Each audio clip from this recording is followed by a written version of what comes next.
Hi friends, welcome to Omi and Bhoomi kitchens. எல்லோரும் எப்படி இருக்கீங்க? அல்ஹம்துலில்லா. இன்றைக்கி பார்த்தீங்கன்னா நோன்புக்காக வேண்டி சஹருக்கு சாப்பாடு ரெடி பண்ணிகிட்ருக்கேன். மீன் வாங்கிட்டு வந்திருந்தாங்க. மீனை வந்துட்டு நல்லா கழுவி க்ளீன் பண்ணி எடுத்தாச்சு. கொஞ்சம் குழம்பு வச்சுட்டு அதுக்கப்புறம் கொஞ்சம் வந்துட்டு மீனை வந்து வறுக்கவும் போகிறேன். சஹர் உணவுக்காக வேண்டின வேலைகள் பார்த்திங்கன்னா பலமாக போய்கிட்டு இருக்குது. நார்மலாக பார்த்திங்கன்னா இஃப்தாருக்கு கூட நோன்பு கஞ்சி பள்ளிவாசல்லேருந்து வந்துடும். ஸோ அதோடு வந்துட்டு ஏதாவது ஸ்நாக்ஸ் வச்சு சாப்பிடுவோம். சஹருக்கு மட்டும் பார்த்திங்கன்னா சாப்பாடு அந்த மாதிரி கொஞ்சம் சாப்பிட்டா தான் அந்த நாள் முழுக்க கொஞ்சமாவது தெம்பாக இருக்கும்.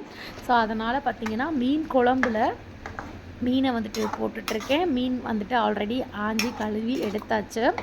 அப்புறமா பார்த்திங்கன்னா எப்பயும் போல் வெங்காயம், தக்காளி, புளிக்கரைசல், மிளகாய் பொடி எல்லாம் போட்டு நல்லா கொதிக்க விட்டு அதுக்கப்புறம் மீன்கள் அதில் போட்டாச்சு. மீன் வறுவலுக்காக வேண்டி 65 மசாலா எடுத்திருக்கேன். அதுதான் வச்சு நான் இன்றைக்கி வந்துட்டு மீன் வந்துட்டு வறுக்க போகிறேன். உப்பு மட்டும் தான் சேர்க்குறேன். இது கூடவே கொஞ்சம் ஃப்ளேவருக்காக வந்து கருவேப்பிலையும் தூவிக்கிறேன். அந்த எண்ணெயில் அந்த கருவேப்பிலையோட மனம் பார்த்திங்கன்னா ரொம்பவே சூப்பராக இருக்கும்.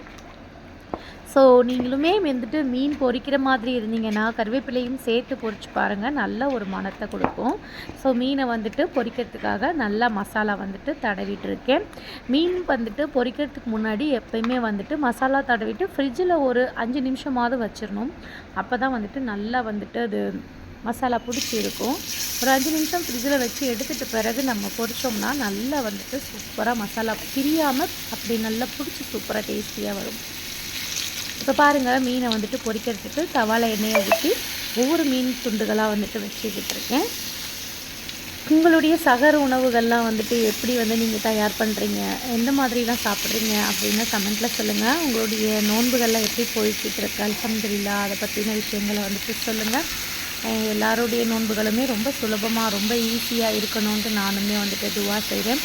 ஆக்சுவலாக இப்போ பார்த்திங்கன்னா எக்ஸாம் போயிட்டுருக்குது பாப்பாவுக்கு. அதோடவே சேர்த்து அவளை நோன்பு வச்சுக்கிட்டே வந்து எக்ஸாமும் அட்டன் பண்ணிகிட்டு இருக்கா. குவார்ட்டர்லி எக்ஸாம் வரும் இல்லைங்களா, ஸோ அதுக்கு முன்னாடி ஒரு ரிவிஷன் எக்ஸாம் மாதிரி வச்சுட்டு இருக்காங்க. ஸோ அதனால் வந்துட்டு ஃபுல் டே வைக்கிறாங்க. சாட்டர்டேயில் கூட லீவ் கொடுக்கறது கிடையாது. அப்படியும் இருந்து அப்படியே வந்து கண்டினியூ பண்ணிகிட்ருக்கா நோன்பு. இருமல் வேறு ரொம்ப அதிகமாக இருக்குது. நோன்பு ஸ்டார்ட் ஆனதுக்கு முன்னிலேருந்தே இருமல் இருந்துச்சு. நானும் எவ்வளவோ மாத்திரைகள், சிறப்பு எல்லாமே வாங்கி கொடுக்குறேன். ஆனாலும் இந்த இருமல் வந்துட்டு ஸ்டாப் ஆகவே மாட்டேங்குது. இந்த இருமல் வந்துட்டு குறையறதுக்கு ஏதாவது ரெமெடிஸ் இருந்துச்சுன்னா நீங்களும் வந்துட்டு சொல்லுங்கள், நான் அதை ஃபாலோ பண்ணுறேன். நிறைய சிறப்பு பாப்பா கொடுத்துட்டு தான் இருக்கேன். ஆனால் அவளுக்கு அந்த இருமல் மட்டும் குறையில. இன்றைக்கி கூட வந்து சகர் உணவு சாப்பிட்ட பிறகு நோன்பு நியத்து வச்சுட்ட பிறகு இருமல் அப்படி இருமல். அவளுக்கு என்ன செய்யணும் தெரியல. நம்ம நார்மல் டைமில் அந்த மாதிரி இருமல் இருந்தால் கூட நம்ம தண்ணி குடித்து அதை சரி பண்ணிக்கலாம். இந்த மாதிரி நோன்பு டைமில் ரொம்ப சங்கட்டமாக இருக்கும் இல்லையா. ஸோ குழந்தை வந்து இந்த டைமில் வந்து ஜூஸோ நன்னாரி இதுவோ எதுவுமே பிள்ளை வந்துட்டு சாப்பிட முடியாமல் இருக்குது. சரி, எல்லாமே ஒரு நன்மைக்காக தான், எல்லாம் சரியாக போயிடும் அப்படின்றத நானும் அவளுக்கு 16 நோன்பு வரைக்கும் சொல்லிகிட்டே வந்துட்டு இருக்கேன். இன்ன வரைக்கும் அவளுக்கும் சரியான பாடாகவே இல்லை.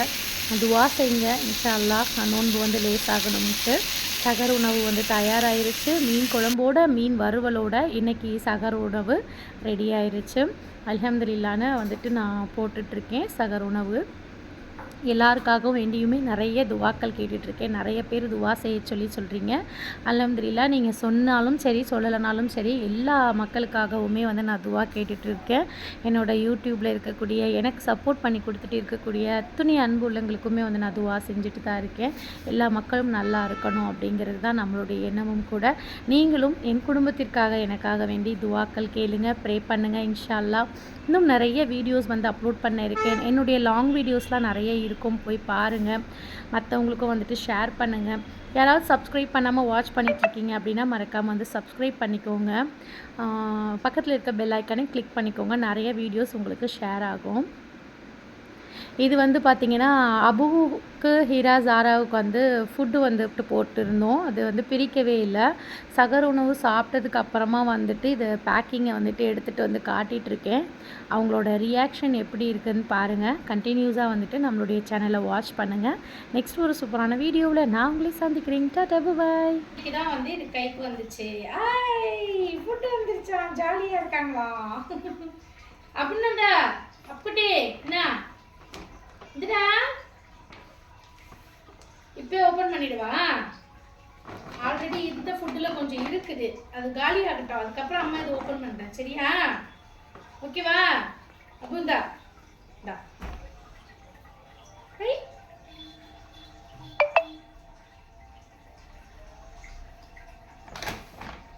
என்னங்க அது மியாவ் இருக்கு இதுக்குள்ள மியாவ் இருக்கு மியாவ் கீரை மாதிரி இருக்குமா அது இங்க பாருமா ஐ